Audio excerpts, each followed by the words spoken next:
Bismillahirrahmanirrahim. Assalamualaikum warahmatullahi wabarakatuh.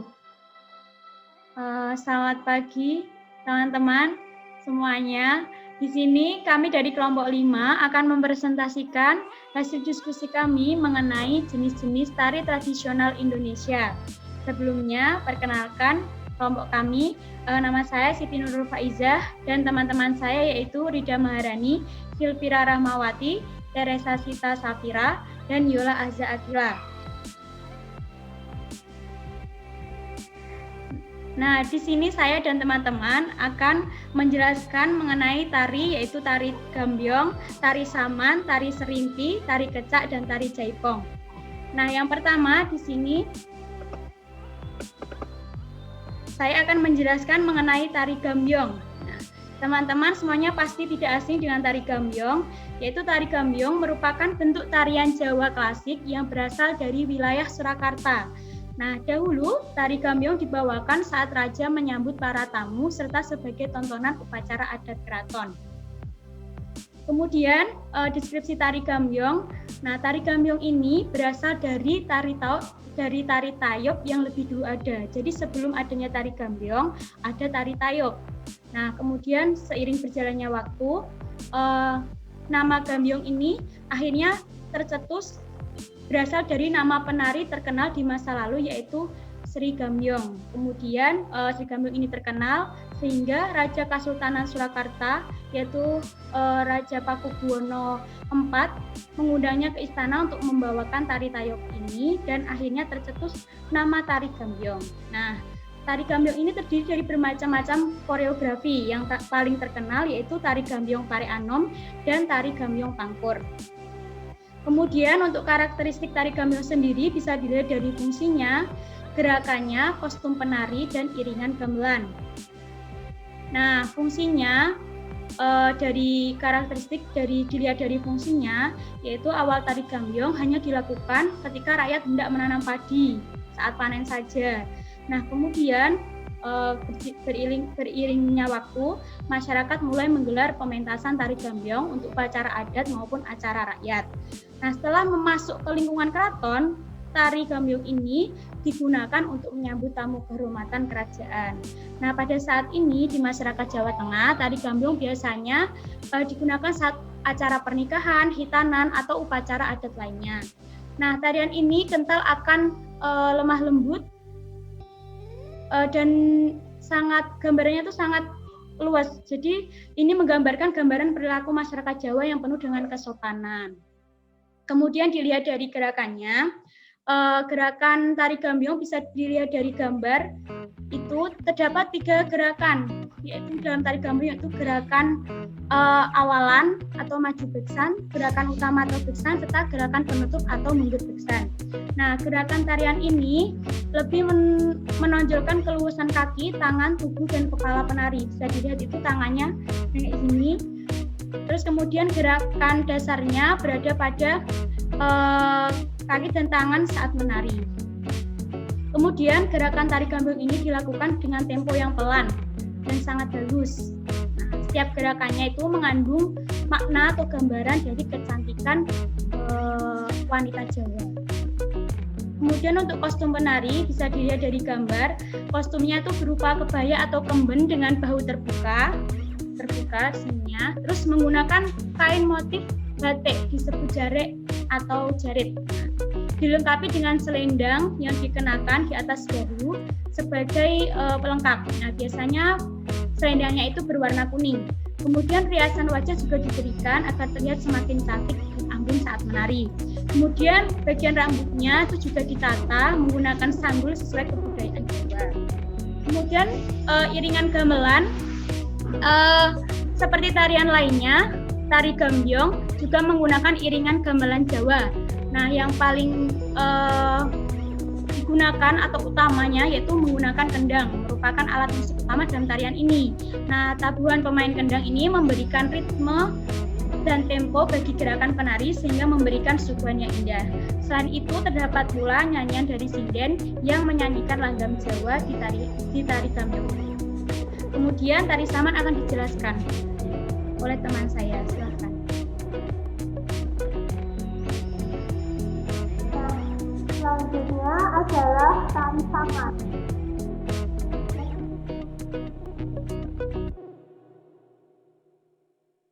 Nah, bisa dilihat pada gambar di samping.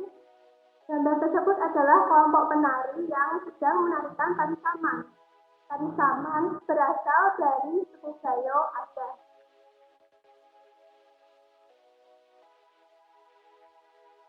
Nah, tari dalam bahasa Aceh disebut saman, sedangkan menari dalam bahasa Aceh disebut mensaman.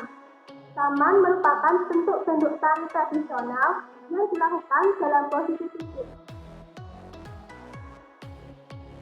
Tari saman pada awalnya hanya sebuah permainan rakyat bernama Poane. Kemudian, kebudayaan Islam yang masuk ke daerah Gayo pada masa itu berakulturasi dengan permainan Poane, sehingga nyanyian pengiring permainan Poane yang awalnya hanya bersifat pelengkap berubah menjadi nyanyian penuh makna dan pujian pada Allah.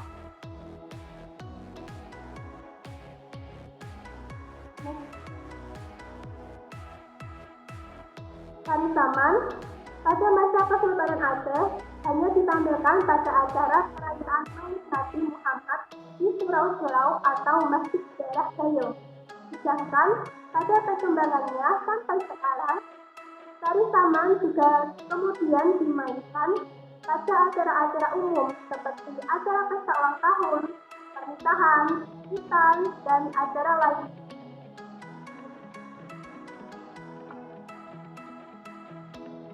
Tari saman juga mempunyai karakteristik yang membedakan dengan tari tradisional lainnya. Yang pertama, penari berjumlah lebih dari 10 orang.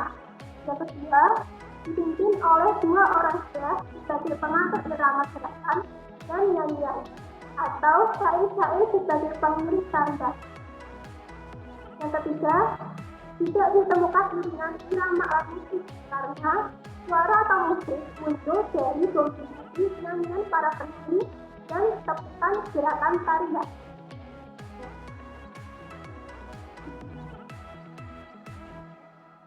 Yang kelima, syair dari nyanyian lagu tari saman biasanya berupa sebuah pepatah dan juga nasihat.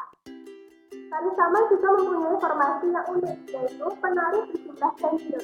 Tadi disebutkan jika jumlahnya lebih dari 10. Nah, jika ganjil jumlahnya bisa 11, 13, dan lainnya. Yang ketujuh, kostum yang digunakan adalah kostum berupa pakaian tradisional pada umumnya. Bubutnya ringan dan berwarna cerah, dengan dekorasi sederhana di kepala para penarinya. Dan yang terakhir, terdapat aturan pada tari saman. Aturan ini meliputi 5 hal. Yang pertama, tengum atau auman yang diawali oleh pemandu. Yang kedua, dering, yaitu tengum yang segera diikuti oleh semua penari. Ketiga, sekset atau lagu singkat dengan nada pendek yang dinyanyikan oleh salah satu penari di bagian tengah. Yang keempat, atau lagu yang dinyanyikan dengan suara panjang tinggi sebagai tanda perubahan gerakan. Yang kelima, syaur atau lagu yang diulangi bersama oleh semua penari setelah dinyanyikan oleh seorang penari solo.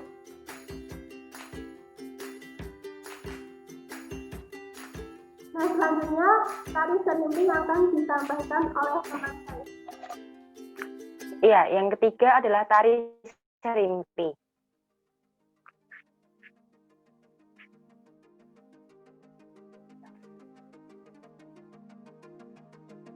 Sejarah tari serimpi. Tari serimpi merupakan tari yang berawal pada masa Kerajaan Mataram. Tari serimpi dia memiliki kesucian dan kesakralan karena tarian ini hanya digelar dalam keraton. Saat Kerajaan Mataram mengalami perpecahan menjadi Kesultanan Yogyakarta dan Kasultannya. Dan yang ditimbulkan adalah perbedaan gerakan antara tari serimpi Jogja dan Surakarta. Bersama.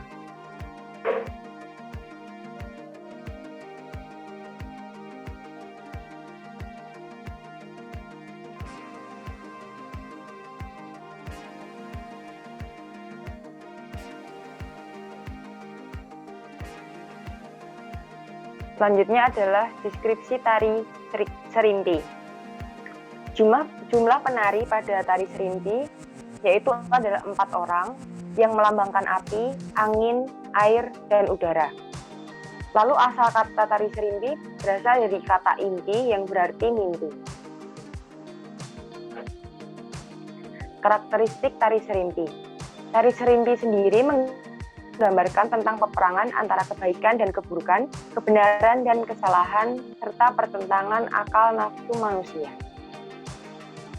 Properti yang digunakan pada tari serimpi seperti keris atau jundruk, jembeng atau perisai, serta tombak pendek. Pakaian yang digunakan oleh penarinya pada masa lalu adalah pakaian pengantin putri Yogya. Namun saat ini busana yang digunakan adalah baju tanpa lengan untuk bagian atas atau kemben, serta kain jarik bermotif batik dengan bagian bawah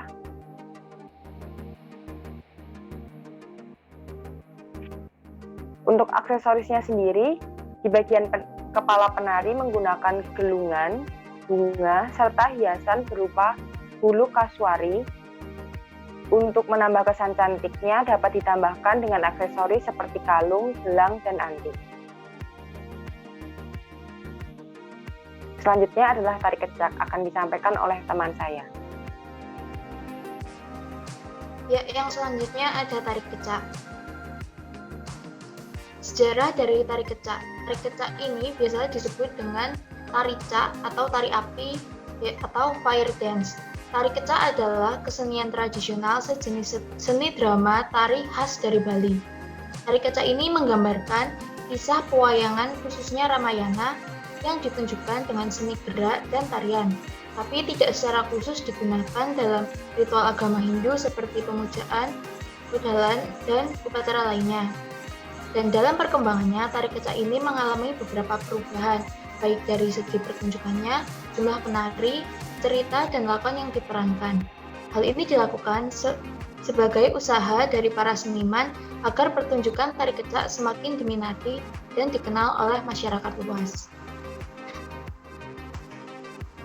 Selanjutnya ada deskripsi dari tari kecak. Jumlah penari dari tari kecak ini cukup banyak. Yang pertama ada kelompok orang yang menjadi pengiring dan juga ada kelompok orang yang menjadi lakon dalam kisah Ramayana. Asal kata tari kecak ini berasal dari kata cak cak cak yang diteriakkan oleh kelompok pengiring selama melakukan tarian ini. Karakteristik dari tari kecak. Tari kecak ini menggambarkan kisah tentang penculikan Dewi Sinta oleh Raja Rahwana. Properti yang digunakan seperti kerincingan kaki karena tari kecak ini tidak menggunakan iringan musik, jadi hanya cak-cak-cak yang diteriakkan oleh penari dan kerincingan kaki. Selanjutnya ada dupa dan bunga yang diselipkan di telinga penari. Selanjutnya pakaian. Pakaian yang digunakan sesuai dengan lakon yang diperankan seperti Dewi Sinta, Rahwana, dan sebagainya. Khusus untuk kelompok pengiringnya menggunakan celana hitam dan kain motif kotak-kotak hitam putih. Berikut contoh gambar dari tari kecak yang menggunakan api dan ada sekelompok orang yang mengiringi tarian. Selanjutnya tari jaipong akan dijelaskan oleh teman saya. Baik, selanjutnya adalah tari jaipong. Tari jaipong ini berasal dari Bandung, Jawa Barat. Tari jaipong ini diciptakan oleh Gugun Gumbira dan Haji Suwanda. Gerakan dari tari jaipong ini merupakan gabungan dari kesenian tradisional yaitu wayang golek, pencak silat, dan ketuk pilu. Pada awal tahun 1960, tari jaipong ini diciptakan oleh Haji Suwanda. Kemudian, pada tahun 1976, tarian ini mulai direkam di media dengan nama Suwanda Group. Meskipun masih menggunakan instrumen sederhana, tari jaipong yang mulai diketahui masyarakat Karawang ternyata mendapatkan respon yang sangat baik. Makin dikenal dan memiliki banyak penggemar, membuat Jaipong dilirik oleh beberapa seniman. Salah satunya adalah Gugun Gumbira, yaitu seniman asal dari Bandung. Kemudian tari Jaipong ini dimodifikasi dengan tempo yang lebih cepat dan terinspirasi dari tarian ketuk tilu. Dalam versi yang baru ini, para penari tak hanya menari tetapi juga bernyanyi. Kemudian tarian ini diperkenalkan ke berbagai komunitas Bandung dan beberapa kota lain di sekitarnya. Sayangnya, sekelompok orang yang pernah menganggap bahwa tarian ini memiliki gerakan yang cukup vulgar dan erotis, sehingga kurang layak untuk dipentaskan. Karakteristik tarian Jaipong ini sangat energik dan unik. Dalam pementasannya diiringi musik tradisional bernama Dekung. Selain energik, tarian ini juga dilakukan dalam suasana ceria dan humoris sehingga dapat menghibur bagi penonton.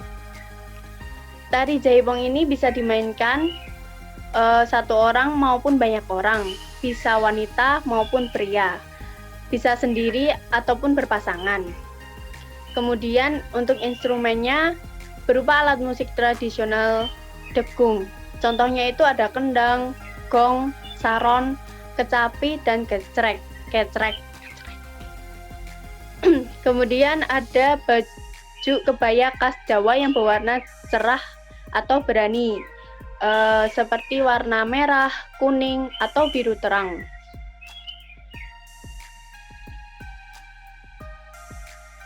Dikarenakan yang dikenakan oleh penari wanita. Jenis kainnya ini bisa bludru atau brokat. Terdapat kancing di bagian dada dan beberapa bordiran bermotif daun, bunga, atau burung. Selanjutnya ada sinjang. Sinjang ini adalah celana kain dalam potongan longgar dan panjang dalam motif batik, yang digunakan sebagai bawahan penari pria dan wanita. Ukuran celananya pun dibuat longgar agar penari lebih leluasa bergerak, karena gerakan tari Jaipong ini harus lincah dan dinamis. Selanjutnya ada sampur. Sampur ini adalah kain panjang atau selendang yang dikalungkan ke leher atau diikat di pinggang. Fungsinya untuk menonjolkan kesan anggun dalam setiap gerakan. Yang terakhir ada headpiece. Headpiece ini merupakan hiasan kepala dalam berbagai bahan dan motif yang berguna untuk menambah keindahan rambut para penari wanita yang biasanya ditata dalam bentuk sanggul. Sekian dari presentasi kelompok 5, kurang lebihnya mohon maaf. Wassalamualaikum warahmatullahi wabarakatuh.